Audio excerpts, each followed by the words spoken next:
Mira, estas cajas vienen en camino, todavía 4, ¿no? Sí. Han llegado 6, tú sabías. Sí.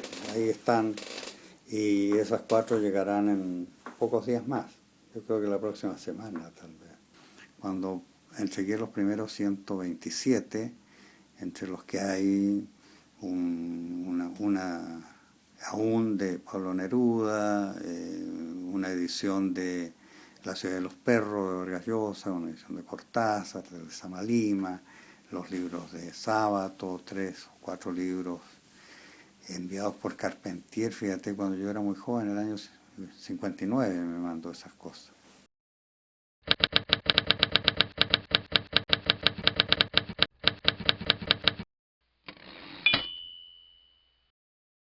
Una pequeña confusión de sentimientos. ¿No? Como el libro de Stefan Zweig. Sí, Stefan Zweig, así se llama Confusión de sentimientos, un libro inolvidable. Sí. Las formulaciones extraordinarias. Empezar a desarmar, sacar de los estantes lo que había estado durante tantos años reunido, siendo consultados los libros con frecuencia. Ese era mi lugar de trabajo. Al principio es un poco desconcertante, ¿no? Descoloca de los periodistas. ¿Qué tiene tu Vallejo completo? Ah, Vallejo, sí, estos son 4. Qué bonito. Sí. Ya tú tienes que buscar. Mira, este es una revista, Está Pablo. por ahí los 4. Revista Casa Silva. Claro, esto dedicado a José Asunción Silva.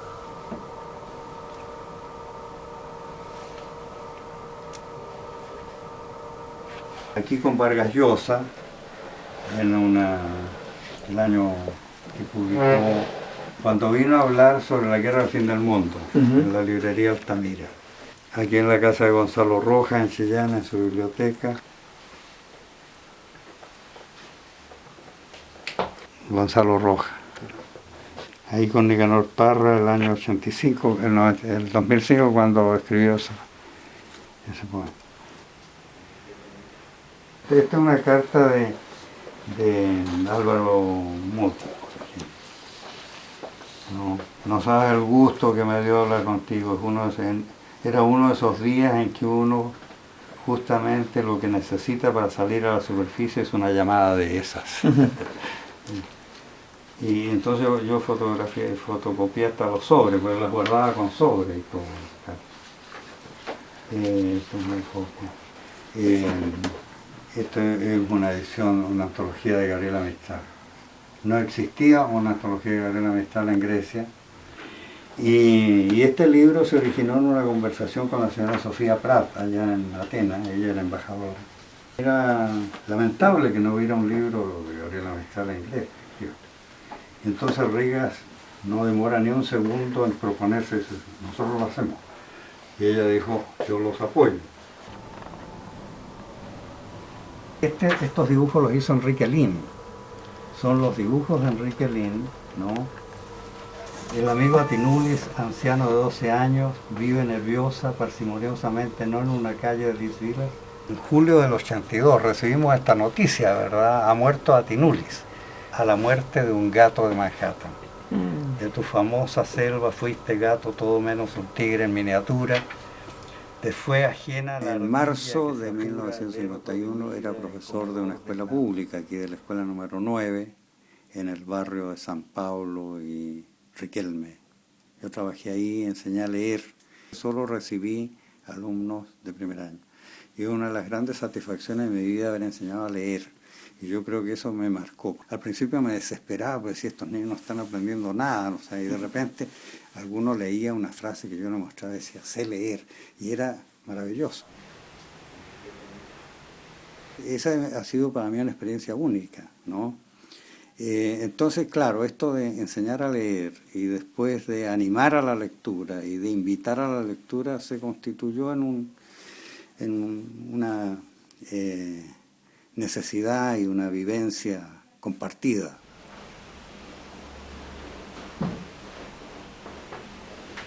Y de todas esas colecciones de revistas, seguramente hay unas que son más antiguas, como esta que me mostraste de Magallanes Moure, Sí. pero en revistas en las que tú participaste, Bueno. En su fundación, me algunas de esas revistas las he ido pasando a la Biblioteca de Humanidades. Por ejemplo, mucho nombre de la revista Inti, Bonética, en que yo participé, Sibila. ¿Ya? No, porque esta revista la fundó y la dirige un ex estudiante mío, que es con el que hemos hecho esta colección. Esta es una revista de arte y cultura, ¿no? Literatura, arte, cultura. Tiene un gran espacio dedicado a las artes plásticas, por ejemplo, producción literaria propiamente el cuento y particularmente poesía. Eso está centralmente dedicado a la poesía hispánica y a las traducciones.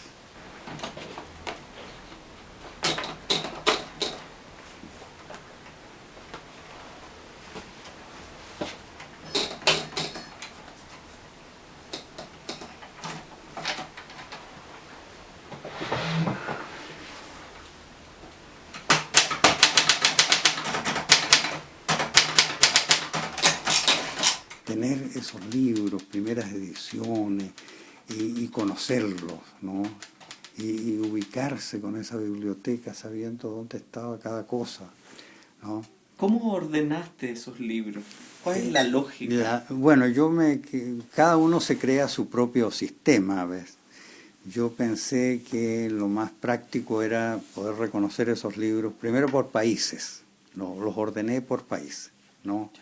Es decir, literatura española, otras literaturas europeas, literatura chilena, mexicana, peruana. Entonces, en algunos casos había 2 o 3 libros, pero eso fue creciendo, ¿no? Y después José María Arguedas, cuando ya nos hicimos amigos, empezó a visitar mi casa y yo tenía ya un cuarto lleno de libros. Él se sorprendía mucho de la parte peruana, por ejemplo, y por cada país ordenaba alfabéticamente. Don Juan Uribe, que era nuestro profesor, yo estaba en el segundo o tercer año, algún día siempre nos pedía, escríbame una reseña, hágame esto, en fin, o tú que andas en este asunto, haz esto. Y además nos pagaban una pequeña cantidad que servía para los cigarrillos que se fumaban en la época, ¿no? Cierto día del año 59, por ahí me dijo, mira, tú has estado hablando de Carpentier, hablas de Carpentier, para arriba y para abajo. ¿Por qué no me haces una nota sobre un libro de Carpentier? Entonces le dije, sí, no se ha comentado aquí un libro que se llama El Acoso, ¿no? Que se había publicado en el año 56. Ahí está, todo esto tiene pruebas al canto.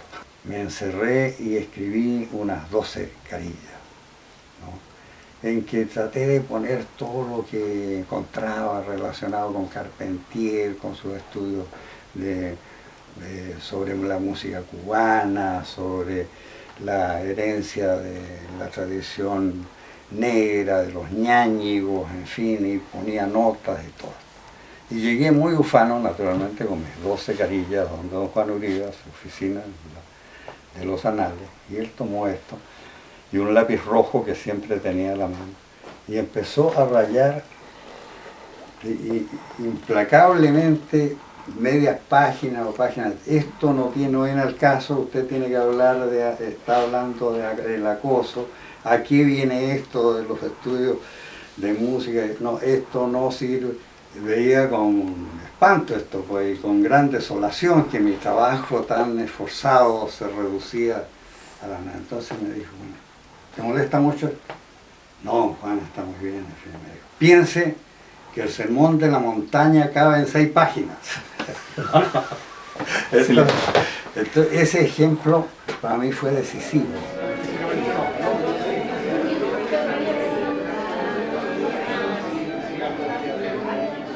Informe para extranjeros. De nuevo entre nosotros reparte el pan, el agua, gestos desdibujados de mi padre. Mis hermanos me miran y no me reconocen. Me preguntan quién soy, por qué he venido tan tarde. Ya es de noche, no sé qué contestar. Mi padre abre una puerta y alguien entra. Yo sigo dando cuerda a una caja de música que se rompe en mis manos. estoy solo en la casa. Mi padre mira un árbol en el patio, las flores. Pienso en la primavera y sé que es en Chillán, Isla Negra, Santiago. Aun cuando yo he dejado de lado ese primer librito, ¿no? Con el que no me quiero encontrar, ¿no? La sangre en alto se llama. Pero ese libro del que no he recogido nada, porque era tentativa, yo tenía 22 años, 21 años, 22. Amigos míos, he tenido siempre muy buenos amigos, me habían presentado a una persona que todos ustedes han oído nombrar, que fue Carmelo Soria. Carmelo Soria era un editor, habían llegado en Winnipeg y tenía una pequeña imprenta donde hacía libros también y hacía otros trabajos a los que vivía, claro. Tenía un tallercito en ese tiempo, este era un taller que él trasladaba porque componía con tipo, parando tipo, así que se hacía por página y después en una prensa, ¿no? Entonces salía una página o 2 páginas cada semana, ¿no? Bueno, y su generosidad llegaba hasta el punto que, claro, como nosotros éramos gente de una extremada modestia, porque los profesores primarios siempre han ganado muy poco en este país. Entonces, inicialmente yo le dije, a mí me va a costar pagar esto, pero entonces me dijo, págueme como pueda. Le debe haber pagado en años, tal vez, ¿eh? Pero la actitud de Carmelo es la que a mí me impresiona hasta el día de hoy, ¿no? Porque le debo mucho. Entonces la muerte de Carmelo el año 76, de manera tan terrible, porque él fue asesinado por la dictadura, ¿no? CNI o, ¿cómo se llama eso? DINA, una cosa monstruosa, ¿no? A mí no se me ha olvidado nunca, ¿eh?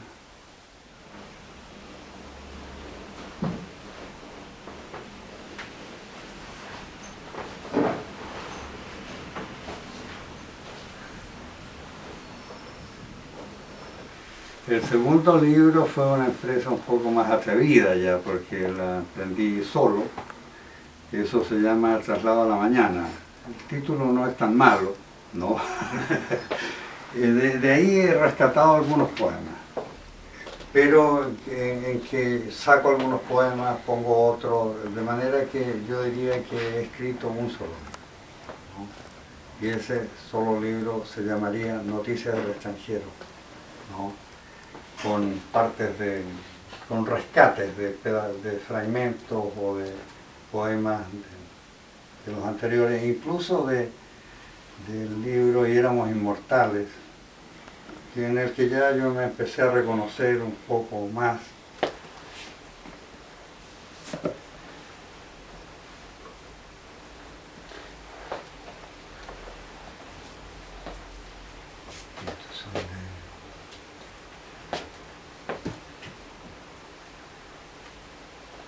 ¿Y tú crees que tantos años en Estados Unidos influyó tu poesía? Es posible de muchas maneras, claro, por el mundo de relaciones que uno hace, por la distancia, porque después de todo en muchos de estos poemas el tema de la... Yo me fui antes de lo que pasó aquí el 73, del golpe. Yo empecé a irme el 68.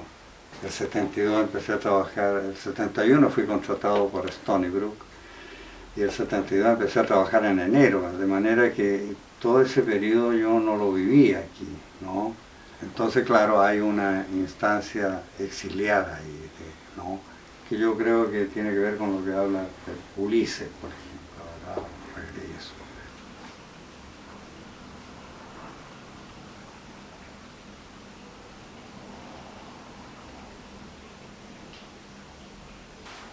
Pues nada habrá de ser lo que fue alguna vez. Mi doble cotidiano y yo, que soy su sombra, habremos de mirar al dador de la vida diciéndole con la vieja y debida reverencia, los que van a morir te saludan.